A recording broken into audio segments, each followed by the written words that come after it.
ജ്യോതിഷപന്തിയിലേക്ക് എല്ലാ പ്രേക്ഷകർക്കും സ്വാഗതം. ഇന്ന് വിചിന്തനം ചെയ്യുന്നത് ആഴ്ചഫലത്തെക്കുറിച്ചാണ്. അതായത് 2024 ജൂൺ മാസം 16-ാം തീയതി മുതൽ 22-ാം തീയതി വരെയുള്ള ഒരു ആഴ്ച. പ്രധാനമായ ഗ്രഹങ്ങളുടെ സ്ഥിതി അനുസരിച്ച് നോക്കുമ്പോൾ മേടം രാശിയിൽ തൻ്റെ സ്വന്തം ക്ഷേത്രത്തിൽ ചൊവ്വയും, ഇടവത്തിൽ വ്യാഴവും, അതുപോലെ തന്നെ മിഥുനം രാശിയിൽ ആദിത്യനും ശുക്രനും ബുധനും സ്ഥിതി ചെയ്യും. കേതു കന്നി രാശിയിലും. പൊതുവെ ചന്ദ്രന് പക്ഷബലം വർദ്ധിച്ചു വരികയും ചെയ്യും. കൂടാതെ ശനി കുംഭം രാശിയിലും രാഹു മീനം രാശിയിലും സ്ഥിതി ചെയ്യുന്ന ഗ്രഹങ്ങളുടെ സ്ഥിതി അനുസരിച്ച് നോക്കുമ്പോൾ ഓരോ നക്ഷത്രക്കാരും, അതായത് രാശി തിരിച്ചാണ് പറയുന്നത്, 12 രാശികളിലായിട്ട് ഉള്ള കാര്യം. ഞാൻ ഹരികുമാർ, ദേവി ജ്യോതിഷാലയം, കാവുംപടി, മണർകാട്, കോട്ടയം. ഈ ചാനൽ സബ്സ്ക്രൈബ് ചെയ്തിട്ടില്ലാത്തവർ സബ്സ്ക്രൈബ് ചെയ്യുകയും ലൈക്ക് ചെയ്യുകയും ഷെയർ ചെയ്യുകയും ചെയ്ത് എന്നെ പ്രോത്സാഹിപ്പിക്കണം എന്നുകൂടി അഭ്യർത്ഥിക്കുന്നു. അതുപോലെ തന്നെ ജ്യോതിഷ കാര്യങ്ങൾക്ക് നേരിട്ട് വരികയോ ഫോൺ വിളിച്ച് ചോദിക്കുന്നതിനും അവസരമുണ്ടായിരിക്കുന്നതാണ്. വിവാഹ പൊരുത്തം നോക്കുന്നതിനോ, വിവാഹ തടസ്സം നോക്കുന്നതിനോ, കുടുംബ പ്രശ്നങ്ങൾ നോക്കുന്നതിനോ, മറ്റ് വിവാഹ തടസ്സം, അതുപോലെ ജോലി തടസ്സം, സന്താനഭാഗ്യം, ഇങ്ങനെയുള്ള കാര്യങ്ങളൊക്കെ നോക്കുന്നതിന്, ജാതകം നോക്കുന്നതിനുമൊക്കെ അവസരമുണ്ടായിരിക്കുന്നതാണ്. മേടം രാശിയിൽപ്പെട്ട അശ്വതി, ഭരണി, കാർത്തികയുടെ ആദ്യത്തെ പാദമടങ്ങുന്ന നക്ഷത്രം. ഇവരെ സംബന്ധിക്കുന്നിടത്തോളം ഈ ആഴ്ച ഐശ്വര്യപ്രദമായ ആഴ്ചയാണ്.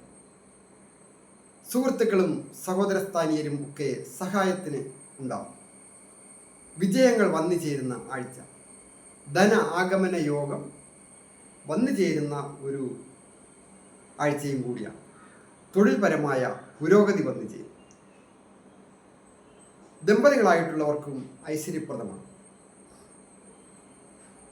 ഇടവം രാശിക്കാരായ കാർത്തികയുടെ 2, 3, 4 പാദങ്ങളും രോഹിണിയും മകയിരത്തിൻ്റെ ആദ്യത്തെ 1, 2 പാദങ്ങളും അടങ്ങുന്ന രാശിക്കാർക്ക് ദൈവാധീനമുണ്ട്. എന്നിരുന്നാലും കണ്ടകശനി ഉള്ളതിനാലും 11-ാമിടത്ത് രാഹു സ്ഥിതി ചെയ്യുന്നതിനാലും ധനപരമായ ചില ചിലവുകൾ വർദ്ധിക്കുക, തൊഴിൽ കാര്യങ്ങൾക്ക് ചില തടസ്സങ്ങൾ ഉണ്ടാകുക, തൊഴിൽ രംഗത്ത് അതീവ ജാഗ്രത ആവശ്യമാണ്. സഹപ്രവർത്തകരുമായിട്ട് വളരെ യോജിപ്പിൽ പോകുവാനായിട്ട് പ്രത്യേകം ശ്രദ്ധിക്കേണ്ട ഒരു ആഴ്ചയാണ്.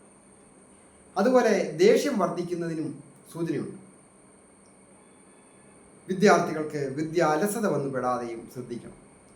ദമ്പതികളായിട്ടുള്ളവർക്ക് ദാമ്പത്യ ജീവിതം പൊതുവെ ഐശ്വര്യപൂർണ്ണമായി ഉല്ലാസയാത്ര പോകുന്നതിനും പുണ്യസ്ഥലങ്ങൾ സന്ദർശിക്കുന്നതിനുമൊക്കെ യോഗം.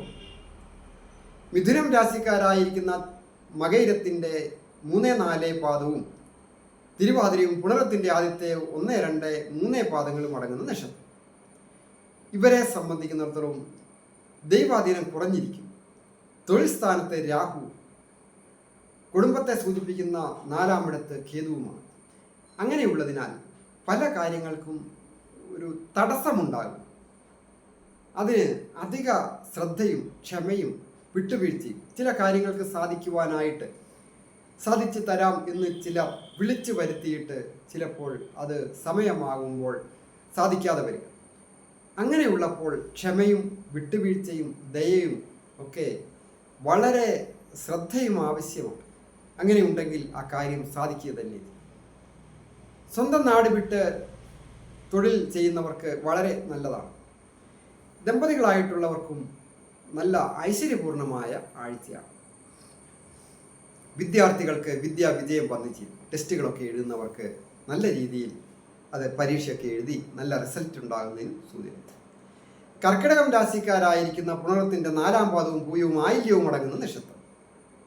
ഈ നക്ഷത്രക്കാരെ സംബന്ധിക്കുന്നിടത്തോളം സർവ്വ അഭീഷ്ടങ്ങളും സാധിക്കുന്ന ഒരു ആഴ്ചയാണ്.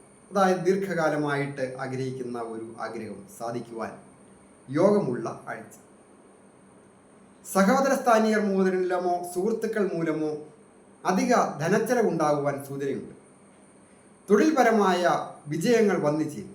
സ്വന്തമായിട്ട് തൊഴിൽ ചെയ്യുന്നവരായാലും മറ്റ് പ്രൈവറ്റ് മേഖലയിൽ ജോലി ചെയ്യുന്നവരായാലും മേലധികാരികളിൽ നിന്നൊക്കെ ഒരു അംഗീകാരം വരികയും സാമ്പത്തിക അഭിവൃദ്ധി വന്നു ചേരുന്നതിനും യോഗമുണ്ട്. വിദ്യാർത്ഥികൾക്ക് വിദ്യാ വിജയങ്ങൾ വന്നു ചേരുന്നതുമാണ്. ചിങ്ങം രാശിക്കാരായിരിക്കുന്ന മകം പൂര ഉത്രത്തിൻ്റെ ആദ്യത്തെ പാദമടങ്ങുന്ന നക്ഷത്രം. ഈ നക്ഷത്രക്കാർക്ക് ഇപ്പോൾ ദൈവാധീനമുണ്ട്. കണ്ടകശനിയൊക്കെ ഉള്ള കാലമാണ്. കൂടാതെ രണ്ടിൽ കേതുവും അഷ്ടമത്തിൽ കേതുവുമാണ്. ആരോഗ്യം പൊതുവെ തൃപ്തികരമായിരിക്കും.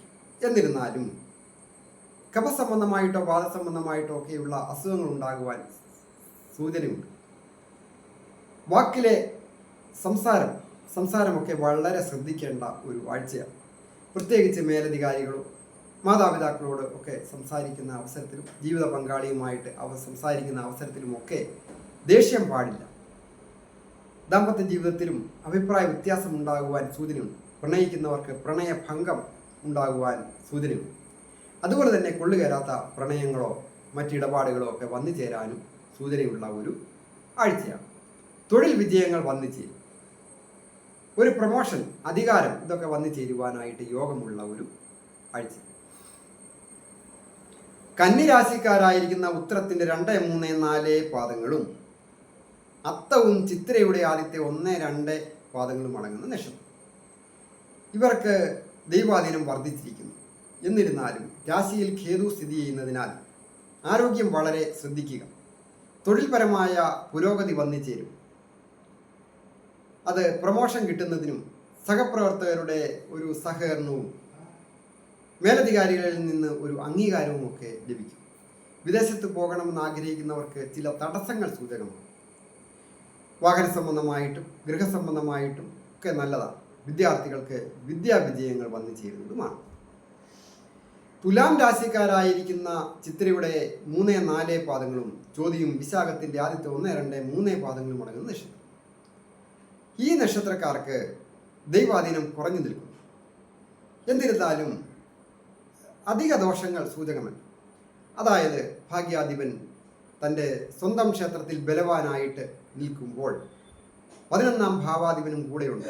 ആഗ്രഹങ്ങളൊക്കെ സാധിക്കുക, അതൊക്കെ ഭാഗ്യം വന്നു ചേരുവാൻ പാരമ്പര്യമായ രീതിയിലുള്ള സമ്പത്ത്, ഗൃഹം, ഭൂമി ഒക്കെ വന്നു ചേരുക, ജീവിത പങ്കാളിയുടെ കുടുംബവുമായി ബന്ധപ്പെട്ട് ഏതെങ്കിലും സാമ്പത്തിക സഹായങ്ങളൊക്കെ ലഭിക്കുക, തൊഴിൽപരമായ പുരോഗതികൾ വന്നു ചേരുക, സാമ്പത്തികം അഭിവൃദ്ധി പ്രാപിക്കുക, സുഹൃത്തുക്കളും സഹോദരസ്ഥാനീയരും സഹായത്തിനുണ്ടാകും, സന്തോഷകരമായ കുടുംബജീവിതം നയിക്കുന്നതിനും സാധിക്കും. വൃശ്ചികം രാശിക്കാരായിരിക്കുന്ന വിശാഖത്തിൻ്റെ 4ാം പാദവും അനിഴവും കേട്ടയും അടങ്ങുന്ന നക്ഷത്രം. ഇവർക്ക് ദൈവാധീനമുണ്ട്, ഭാഗ്യവുമുണ്ട്. വിദ്യാർത്ഥികൾക്ക് വിദ്യാവിജയങ്ങൾ വന്നു ചേരും. ദമ്പതികളായിട്ടുള്ളവർക്കും ഐശ്വര്യപൂർണമായ കാലം. തൊഴിൽപരമായ പുരോഗതിയും അപ്രതീക്ഷിതമായ ധനാഗമന യോഗവുമുണ്ട്. എന്നിരുന്നാലും വന്നു ചേരുന്ന ധനം പല അവസരത്തിലും തികയാതെ വരിക, അധിക ചെലവുകൾ വന്നു ചേരുക, അത് വളരെ ശ്രദ്ധിക്കേണ്ട ഒരു കാര്യവും. ധനുരാശിക്കാരായിരിക്കുന്ന മൂലം, പൂരാട, ഉത്രാടത്തിൻ്റെ ആദ്യത്തെ പാദമടങ്ങുന്ന നക്ഷത്രം. ഈ രാശിക്കാർക്ക് ഇപ്പോൾ ദൈവാധീനം കുറഞ്ഞിരിക്കുന്നു. 4ാമിടത്ത് ഗൃഹത്തെ സൂചിപ്പിക്കുന്ന ഭാവത്തിൽ രാഹു സ്ഥിതി ചെയ്യുകയും ചെയ്യുന്നതിനാൽ ആരോഗ്യപരമായിട്ട് വളരെ തൃപ്തികരമാണ്. എങ്കിലും ദേഷ്യം വർദ്ധിക്കാതെ ശ്രദ്ധിക്കണം. കലഹങ്ങൾ ഉണ്ടാകാതെ ശ്രദ്ധിക്കുക. കലഹങ്ങളിൽ ഏർപ്പെടാതെ ഇരിക്കുക. അത് കുടുംബത്തുള്ളവർ പരസ്പരമായാലും സമൂഹത്തിലായാലും ഒക്കെ അത് ബാധകമാണ്. തൊഴിൽപരമായ രംഗത്തും അത് സൂചകമാണ്. എന്നിരുന്നാലും പൊതുവെ സാമ്പത്തിക സ്ഥിതി ഭദ്രമായിരിക്കും. വിദ്യാർത്ഥികൾക്ക് വിദ്യാവിജയങ്ങൾ വന്നു ചേരുന്നതുമാണ്. മകരം രാശിക്കാരായിരിക്കുന്ന ഉത്രാടത്തിൻ്റെ 2, 3, 4 പാദങ്ങളും തിരുവോണവും അവിട്ടത്തിൻ്റെ ആദ്യത്തെ 1, 2 പാദങ്ങളും അടങ്ങുന്ന നക്ഷത്രം. ഇവരെ സംബന്ധിക്കുന്നിടത്തോളം ഏറ്റവും പ്രധാനം ഏഴരശനി അനുഭവിച്ച് കൊണ്ടിരിക്കുന്നു. അതുപോലെ തന്നെ ദൈവാധീനം വർദ്ധിച്ചിരിക്കുന്നു. 5ാമിടത്ത് വ്യാഴം, അത് പ്രതിഭാസ്ഥാനമാണല്ലോ. അവിടെ വ്യാഴം സ്ഥിതി ചെയ്യുമ്പോൾ വളരെ സന്തോഷവും ഐശ്വര്യപൂർണമായ കുടുംബജീവിതം നയിക്കുന്നതിനും പുണ്യസ്ഥലങ്ങൾ സന്ദർശിക്കുന്നതിനും പുണ്യതീർത്ഥത്തിൽ സ്നാനം ചെയ്യുന്നതിനും നല്ല ഗുരുക്കന്മാരെ ലഭിക്കുന്നതിനും ഗുരുക്കന്മാർക്ക് നല്ല ശിഷ്യന്മാരെ ലഭിക്കുന്ന ഒരു കാലവുമാണ്. ദമ്പതികളായിട്ടുള്ളവർക്കും ഐശ്വര്യപൂർണമായ കാലം. തൊഴിൽപരമായ വിജയങ്ങളും വന്നു ചെയ്യും. സാമ്പത്തിക അഭിവൃദ്ധിയും സൂചകമാണ്. കുംഭം രാശിക്കാരായിരിക്കുന്ന അവിട്ടത്തിൻ്റെ 3-4 പാദവും ചതയവും പൂരിട്ടാതി ആദ്യത്തെ 1-2-3 പാദങ്ങളും അടങ്ങുന്ന നക്ഷത്രം. ഈ നക്ഷത്രക്കാരെ സംബന്ധിക്കുന്നിടത്തോളം 7ര ശനി അനുഭവിച്ചുകൊണ്ടിരിക്കുന്ന കാലമാണ്. അതും ജന്മത്തിലാണ്. വാക്കിൻ്റെ സ്ഥാനത്ത് രാഹു സ്ഥിതി ചെയ്യും.